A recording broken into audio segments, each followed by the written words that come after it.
ये आपका जो है पेपर है जो 69th के टाइम पे FAO का जो पेपर लिया गया था इकोनॉमिक्स ऑप्शनल, तो उसका पेपर है। तो देखिए इसमें क्या क्या आता है। तो देखिए सबसे पहला जो आपका क्वेश्चन है वो explain the relationship between marginal product curve that is MP and total product curve. ठीक है, why is the second stage best for production. तो ये इजी क्वेश्चन है। ठीक है, ये वाला जो ग्राफ आपका बनता है ना, तो first stage, first, second and third, तो इसको आपको बेसिकली एक्सप्लेन करना है। फिर इसका देखिए दूसरा पार्ट है मैक्रो का, है ना। ये अब देखिए, अच्छा एक चीज़ मैं बताना भूल गया कि 69th बल्कि 67th का भी जो अभी मेरे पास तो पेपर नहीं है, उसको मैं डालूंगा। तो इकोनॉमिक्स में जो आया था क्वेश्चन, उसमें आपका अब जो क्वेश्चन आया है वो ऐसे आया है कि एक क्वेश्चन है 1 नंबर, उसका है आपका ABCDEF, ये सब 10 मार्क्स के हैं। ठीक है, और उसके बाद 2 नंबर है, उसमें आपका A एंड B दोनों में से एक करना है। और फिर तीसरा क्वेश्चन है जिसमें से आपको फिर से A और B करना है। इसी तरीके से जब आप इंडियन इकोनॉमी में जाएंगे तो उसमें आपका हो जाएगा चौथा का हो जाएगा ABCDE, सारे 10 मार्क्स के हैं। ठीक है, और उसके बाद हो जाएगा 5, उसका हो जाएगा A या B। उसी तरह 6 हो जाएगा, 6 का A या B। तो ये जो लॉन्ग क्वेश्चन है ये 50 मार्क्स के हैं डायरेक्ट। ठीक है, चलिए अब आते हैं इसमें। तो ये जो 10 मार्क्स का क्वेश्चन है, इसमें ये पूछा गया कि भाई मार्जिनल प्रोडक्ट है ना, कर्व और टोटल कर्व में रिलेशन बताइए, और ये सेकंड स्टेज जो है वो आपका क्यों उसको अच्छा माना जाता है। ठीक है, फिर है आपका मैक्रो का क्वेश्चन है।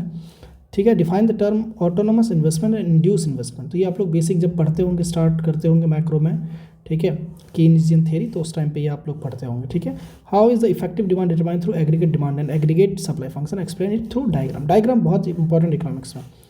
फिर आपका पूछा है तीसरा मैक्रो से distinguish between capital budget and revenue budget. ये बेसिकली फिस्कल पॉलिसी के बारे में पूछ रहा है। फिस्कल पॉलिसी में जो टर्म्स आते हैं, ठीक है, बजट जब आप पढ़ते होंगे तब पता चलता होगा आपको। What are the components of both these budgets. तो कंपोनेंट तो आपको पढ़ना ही होगा। एक तो आपको बजट का भी पढ़ना है कंपोनेंट, और एक आपको जो हम लोग अच्छा ठीक है, उस पर हम बात करेंगे जब हम लोग इंटरनेशनल ट्रेड पढ़ते हैं, तो वहाँ पे आपका जो करंट अकाउंट डेफिसिट, और वहाँ पे भी आपका कैपिटल अकाउंट होता है, करंट अकाउंट होता है, तो उसका भी आपको पूरा पता होना चाहिए।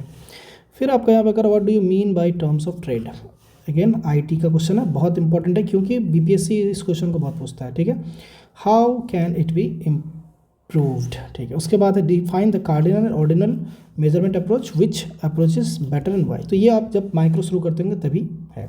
अब 50 नंबर का क्वेश्चन में देखिए क्या है। पहला है explain different methods of measuring national income, discuss various difficulties in measuring national income. बहुत इंपॉर्टेंट क्वेश्चन, बहुत अच्छा क्वेश्चन, क्लासिकल क्वेश्चन, आपको ये पता होना चाहिए। तो इसमें नेशनल इनकम में एक तो ये क्वेश्चन पूछा जाता है, दूसरा पूछा जाता है आपको GDP, GNP, उसका डेफिनेशन क्या क्या फ़र्क है, उस तरह। तो 2 क्वेश्चन ऑलमोस्ट इसमें बनते हैं लॉन्ग में, शॉर्ट में भी पूछ सकते हैं। उसके बाद देखिए यहाँ पे क्या है।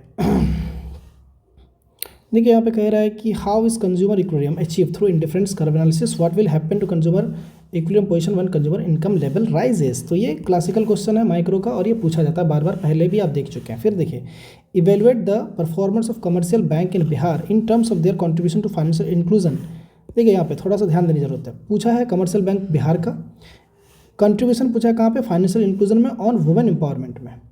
ठीक है, what suggestions would you like to give for encouraging the same. देखिए सबसे पहला तो इसको जान लीजिए, कमर्शियल बैंक टॉपिक जो आपका इकोनॉमिक सर्वे में है, आपका बिहार के इकोनॉमिक सर्वे में 2024-25 वाले में, उसमें आपको एक तो फाइनेंशियल सेक्टर वाला जो टॉपिक है उसको पढ़ना पड़ेगा, फाइनेंशियल इंक्लूजन वाला टॉपिक पढ़ना पड़ेगा, और फिर आपको पता करना पड़ेगा कि जो है कमर्शियल बैंक उसमें कहाँ से हेल्प कर रहा है और वुमेन एम्पावरमेंट में कैसे हेल्प कर रहा है। ठीक है, फिर यहाँ पे बोल रहा है what suggestions would you like give to encouraging the same. तो सजेशन तो वे फॉरवर्ड तो खैर इजी होता है, आपको पहले कोर प्रॉब्लम इशूज देखने पड़ेंगे।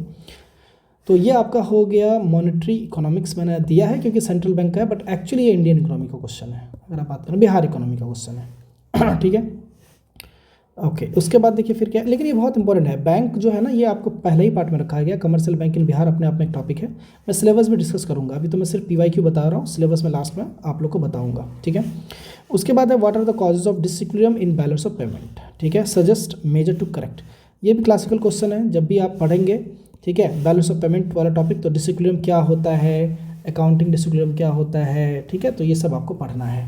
तो ये इजी क्वेश्चन है, लेकिन थोड़ा सा देखिए लेवल अब जो है वो अच्छे क्वेश्चन की तरफ लेके जा रहा है बीपीएससी, है ना। चलिए अब आइए, तो 10 × 5 यानी 10-10 नंबर का जो 5 क्वेश्चन है वो देख लीजिए क्या है इसमें। तो एग्रीकल्चर प्रोडक्शन के बारे में पूछ रहा है और प्रोडक्टिविटी के बारे में पूछ रहा है, कहाँ पे, इंडिया में। फिर दूसरा question, explain the current problem in operating GST. GST अभी भी न्यूज़ में है, 10 साल हुआ है और अभी इसमें कुछ जो है गवर्नमेंट ने जो है जीएसटी रेट घटाया भी है, तो जीएसटी से आप एक्सपेक्ट कीजिए क्वेश्चन, चाहे 50 नंबर में या 10 नंबर में।